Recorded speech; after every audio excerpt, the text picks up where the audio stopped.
भीम के हम नौजवान कुर्बान भीम पर जाएंगे, हम वतन की शान को ऊंचा उठा कर जाएंगे, ऊंचा उठा कर जाएंगे। जान हथेली पर लिए बांध कर सिर पर कफन, बांध कर सिर पर कफन।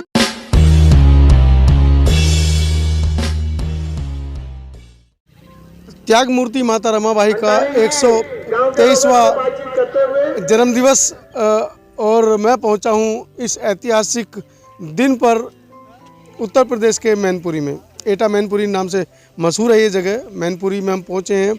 यहां पर बहुजन बोधि समाज संघर्ष समिति BBS3 के माध्यम से एक बड़ा कार्यक्रम है। मैं चाहूँगा मैं अपने सहयोगी संतोष के साथ हूँ, एक बार वो पंडाल को दिखाए क्योंकि अभी कार्यक्रम शुरू होने में समय है। लेकिन एक जो बड़ी खबर, जब मैं यहाँ गांव में पहुँचा तो जो बड़ी खबर मुझे इस गांव में आते ही, ये जो गांव है ये गांव ठाकुरपुर है, मानपुर मदन मैनपुरी का।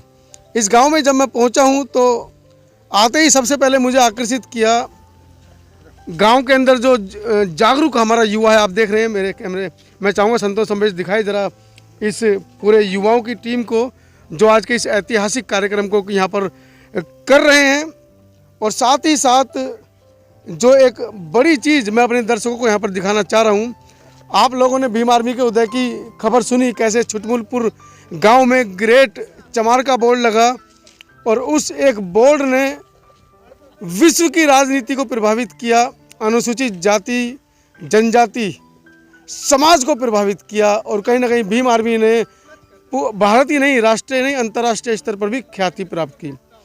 ये खबरें जो मैं आपको बता रहा हूँ ये बिल्कुल ताज़ी खबरें हैं। इन साल 2 साल के अंदर जिस तरह से बहुजन समाज ने अपने प्रभुत्व को पहचाना है। और संतोष आपको दिखा रहे हैं द ग्रेट जाटव, जरा संतोष पास से दिखाइए।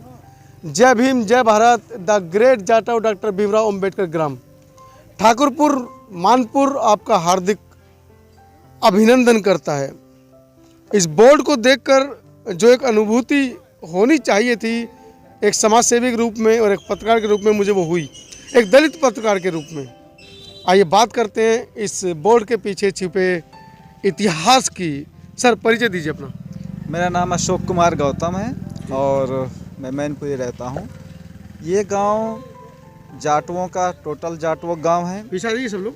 और उनके अंदर ये बोर्ड लगाने का सिर्फ एक ही कारण था कि बाबा साहेब से पूरी तरह प्रभावित हैं और उनके अंदर जो इतिहास का ज्ञान हुआ कि हम कभी शासक रहे थे, तो उन्हें अपनी जाति पे गर्व है, अहंकार है, अपनी जाति को श्रेष्ठ बताते हैं और श्रेष्ठ हैं भी। तो अपनी जाति को श्रेष्ठ समझते, इसलिए अपनी जाति का जो जाटव है लगा रखा है कि हम किसी से कम नहीं, हमें किसी जाति में छिपने की ज़रूरत नहीं है, हमें किसी जाति में बदलने की ज़रूरत नहीं है, हम पहचाने जाएंगे तो अपनी जाति से। इसलिए एक गर्व महसूस करते हैं और अपने उस गर्व को समस्त अनुसूचित जातियों तक पहुंचाने के लिए द ग्रेट जाटव का ये बोर्ड लगा दिया गया। यहाँ पर एक सवाल निकल कर आ रहा है सर। गौतम जी, जिस तरीके से बाबा साहब का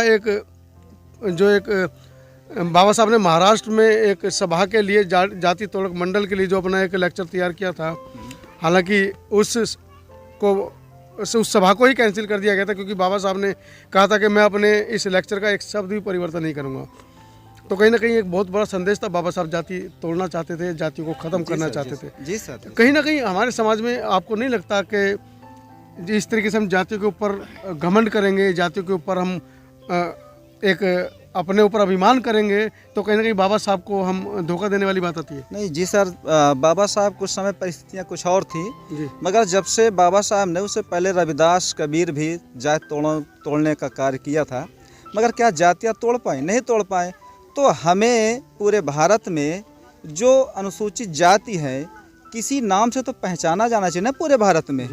और मुझे लगता है इस समय पूरे भारत में जाटो या चमार नाम से ही अनुसूचित जाति को जाना जाता है।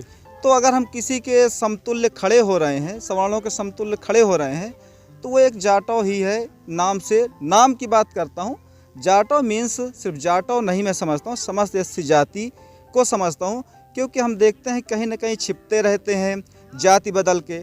हमें अपनी पहचान लेनी पड़ेगी, क्योंकि अगर सवर्ण कोई नाम देता है, दलित नाम दिया तो हमें मंजूर नहीं, हरिजन कहा तो मंजूर नहीं, शूद्र कहा तो मंजूर नहीं, तो हम फिर अपनी पहचान बनाए किससे? एससी जाति पहचान बनाए किससे? कोई तो एक तो है जो बनाना चाहिए। गौतम जी की बात से मैं सहमत हूँ, लेकिन हिंदू के आवरण में तमाम सारी जातियाँ इकट्ठी हो जाती हैं। ठाकुर में भी जातियाँ होती हैं, वो भी सब इकट्ठी हो जाती हैं, लेकिन जहाँ हम जाटव कहते हैं तो पूरे एससी कैटेगरी का एक ही वर्ग टारगेट होता है। क्या कहेंगे इस बारे में आप? परिचय के साथ बताइए। मेरा नाम आरसी आनंद जी, मैं मैनपुरी से हूँ। सर, जैसा कि बाबा साहब हमारे मसीहा हैं और इस गांव के क्या पूरे विश्व में जो बाबा साहब को मानते हैं वो अपना मसीहा मानते हैं। उसी से बाबा साहब से ही प्रेरणा लेकर के इस गांव का नाम अपने जाति के नाम पे रखा है और इस जाति पे अपने लोग घमंड करते हैं, गर्व करते हैं। तो इस बारे में कुछ हमारे साथ यहाँ पर बुद्धिजीवी वर्ग भी हैं, हमारे कुछ वरिष्ठ लोग भी हैं। आगे आइए, आगे आ जाइए, आगे आ जाइए। बातें करेंगे हमारे वरिष्ठ लोगों से भी। बाबा साहब जाति तोड़ना चाहते थे, रोटी बेटी का संबंध वो चाहते थे कि जो हमारी जो SC ST की 6743 जातियाँ जिनको एक बहुजन समाज का संज्ञा दी जाती है, वो आपस में रोटी बेटी का हम संबंध स्थापित करें और कहीं ना कहीं हम जातियों का नाश करें। लेकिन इस तरह के बोर्ड आपको नहीं लगता कि वैमनस्य की एक स्थिति पैदा हो रही है? बाबा साहब के विषय में बताऊँ आपको तो बाबा साहब की कोई ऐसी भावना नहीं थी जी कि समाज में भिन्नता हो। जी, हाँ, सभी मनुष्य जात को जो है सबको समान होना चाहिए। उसमें ऐसा व्यवधान था। हमारे कुछ सामान्य वर्ग को जिसे हम कहते हैं उसने हमको विभाजित कर रखा था, विशेष कार्यों में बांट रखा था, जबकि ये बात बड़ी गलत थी, समाज के लिए एक अभिशाप थी जी। उसको बाबा साहब ने हटाने की पूरा प्रयास किया था, बड़ा अतुलनीय संघर्ष किया था जिसकी हम तुलना नहीं कर सकते हैं। और उसी का परिणाम है जो हम आज ये सब देख रहे हैं जी। चलिए, धन्यवाद। वापस लेकर चलता हूँ गौतम जी की तरफ।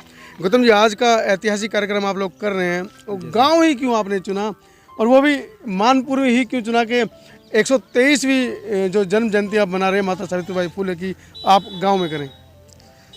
जी सर, सबसे बड़ी बात यह है कि आज भी हमारा जो बहुजन समाज है वो 95% गाँव में निवास करता है और हमारा बहुजन समाज 95% किसान और मजदूर वर्ग है और कहीं ना कहीं शिक्षा से वंचित रहा है अभी तक। तो जो बाबा साहब का इतिहास है, जो हमारे महापुरुषों का इतिहास है, उससे कहीं ना कहीं वो अनभिज्ञ है। तो हमारा प्रयास ये है कि हमारे महापुरुष जितने हुए बहुजन समाज के गांव तक पहुंचाया जाए, जिससे उन्हें अपने इतिहास की सही जानकारी हो सके और बहुत सारे आडंबर कर्मकांड से बाहर निकलकर अपने महापुरुषों के इतिहास और बताए हुए मार्ग पर चलकर एक सभ्य भारत, एक विकसित भारत का निर्माण कर सके, जिससे कि पूरे विश्व में जो कभी विश्व गुरु था पुनः विश्व गुरु बन सके। ऐसी हमारी उद्देश्य है, ऐसा हमारा लक्ष्य है। धन्यवाद। आइए चलते हैं सीधा। मैं चाहूँगा कि हमारे सहयोगी संतोष आपको दिखाएं आज के कार्यक्रम की किस तरीके से रूपरेखा है। एक भव्य कार्यक्रम का आयोजन यहाँ पर जिसकी रूपरेखा की गई है, यहाँ पर जो एक स्टूडेंट फ्रंट है आईडासा, उसके भी छात्र यहाँ पर आए हैं, उनसे भी मैं आपकी बात करूँगा। लेकिन मैं चाहूँगा कि पहले दिखाएं कि डॉक्टर BR अम्बेडकर पार्क जो 2013 में यहाँ पर बना था, तथागत बुद्ध की प्रतिमा अभी तक भी आप देख रहे हैं स्वर्ण पेंट से चमक रही है। किस तरीके से संगठन के लोगों ने जो चारों तरफ यहाँ पर जो आयोजन किया है। आइए चलते हैं, कुछ बच्चों से मैं बात करूँगा। ये बच्चे यहाँ पर इकट्ठा हुए हैं, अभी चूँकि पब्लिक नहीं पहुँची है। बेटा अपना परिचय दीजिए। तान्या, क्या करना है बेटा? कुछ मंच पर कुछ आप कार्यक्रम करेंगे? कुछ नहीं, वो वहाँ पे बच्चे आज सुनने आए हैं। चलिए, कुछ महिलाएं बुलाइए। कुछ महिलाएं भी हमारे साथ हैं, परिचय लेंगे उनसे। और माता सावित्रीबाई फुले का 123वां जन्मदिन ये लोग मना रहे हैं। बताइए, आप 123वां जन्मदिन मना रहे हैं, क्या फीलिंग है आपकी? माता रमाबाई के बारे में ये ऐसा लगता है कि जैसे मान लिया उन्होंने इतना बड़ा योगदान किया, तब आज महिलाएं इतनी आगे हैं और हर क्षेत्र में महिलाएं आगे जा रही हैं। अगर वो नहीं सहयोग करती बाबा साहब का तो शायद ही महिलाएं जो है इतना आगे पहुंच पाती। आप घर से बाहर निकल रहे हैं, बच्चा भी आपके साथ में है, डर नहीं लगता है? नहीं, डर नहीं लगता। मतलब माता सावित्री बाई का इतना आशीर्वाद है? हाँ बिल्कुल है, डर नहीं लगता है। कुछ बच्चे हैं हमारे साथ, उनसे बात करेंगे। क्या नाम बेटा आपका? गरिमा। गरिमा। बताए सभी जय को। भीम, जय भीम। मेरा गरिमा, नाम- क्या करोगे आज? आज मैं एक सॉन्ग गाने वाली हूँ अपनी टीम के साथ, जिसका नाम है भीम के हम नौजवान कुर्बान भीम पर जाएंगे, हम वतन की शान को ऊंचा उठाकर जाएंगे। सुनाइए हमारे दर्शकों के लिए किस तरीके से। भीम के हम नौजवान कुर्बान भीम पर जाएंगे, हम वतन की शान को ऊंचा उठाकर जाएंगे, ऊंचा उठाकर जाएंगे। जान हथेली पर लिए बांध कर सिर पर कफन, बांध कर सिर पर कफन। किस तरह से जो गाना तैयार किया है, और आज जब वो मंच पर इस गाने को गाएंगी तो मुझे लगता है कि जो ये तमाम सैकड़ों बच्चे यहाँ पर बैठे हैं प्रेरणा लेंगे। और हमें लगता है कि जब हमारे आने वाले जो बच्चे हैं, जो हमारी पीढ़ी है बाबा साहब को पढ़ रही है, तथागत बुद्ध को पढ़ रही है, उनको जान रही है, तो कहीं ना कहीं जिस परिवर्तन की बात की जाती है वो परिवर्तन बहुत जल्द हमें देखने को मिलेगा। सब्सक्राइब करें आपके अपने चैनल समता आवाज़ टीवी को, बेल आइकन दबाना ना भूलें, सबसे पहले हमारी वीडियो देखने